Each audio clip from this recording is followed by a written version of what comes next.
ஒரு மதிய வேளை நரியும் கொக்கும் சந்தித்துக் கொண்டன. ஹேய் கொக்கு, எப்படி இருக்க? உன்னை பார்த்து ரொம்ப நாள் ஆகிட்டு. வணக்கம் நரியாரே, நீ எப்படி இருக்க? நல்லா இருக்கேன். மதிய சாப்பாட்டுக்கு என் வீட்டுக்கு வா. உலகிலேயே ரொம்ப சுவையான சூப் உனக்காக செய்கிறேன். உனக்கு சமைக்கலாம் தெரியுமா? சரி வார. சில நிமிடத்தில் கொக்கு நரியின் வீட்டை அடைந்தது. வாங்க வாங்க கொக்கே, சரியான நேரத்துல வந்துட்டேன். சூப் சூடாக தயாரா இருக்கு. வாசனையே அருமையா இருக்கு. என்னோட வயிறு பசியில் கத்துது. இனிமேல் காத்திருக்க முடியாது.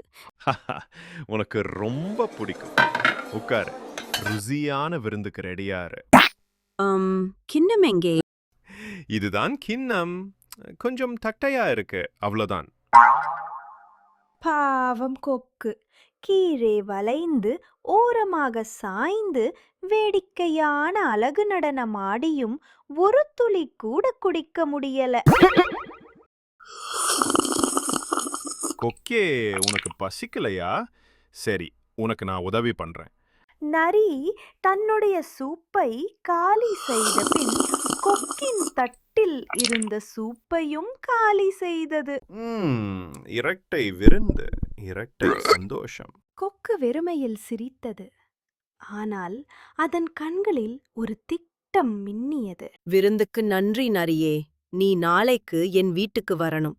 நான் உனக்காக ஒரு சிறப்பான விருந்தை தயாரிப்பேன். மறுநாள் கொக்கு தனது சமையலறையில் சுறுசுறுப்பாக இருந்தது. நறுக்கி கிளறி சுவைத்து ஒரு பாடலையும் பாடியது. இன்று என் ஸ்பெஷல் சூப்பை நரி எப்படி குடிக்குதுன்னு பாக்குறேன். சரியான நேரத்தில் நரி வந்தது. அதன் வயிறு பசியில் இடியை விட சத்தமா ஒலிச்சது. கொக்கே, என்ன ஒரு தெய்வீக மனம்! வாசம் பிடித்து பக்கத்து காட்டுல இருந்து வரப்போறாங்க.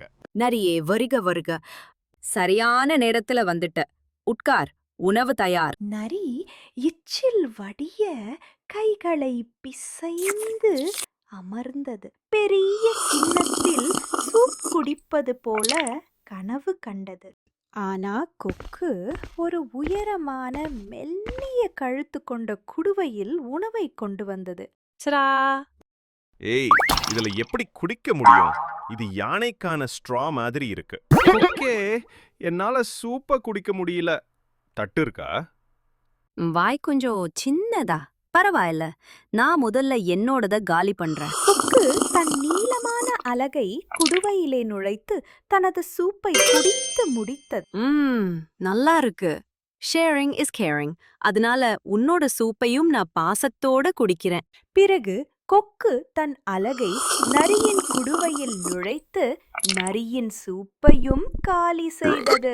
Oh no! கொக்கே, என் வயிறு இன்னும் காலியா இருக்கு. நரியே, இப்போ தெரியுதா அடுத்தவங்களுக்கு கொடுக்காம பாக்க வைத்து சாப்பிடுறது எப்படி இருக்கும்னு? நரி தலையை சொரிந்து வெட்கப்பட்ட முகத்தோடு கொக்கை பார்த்தது.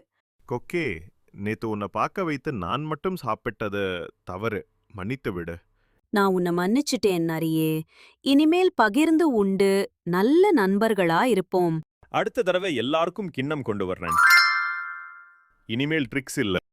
அன்று முதல் நரியும் கொக்கும் மீண்டும் நல்ல நண்பர்கள் ஆனார்கள்.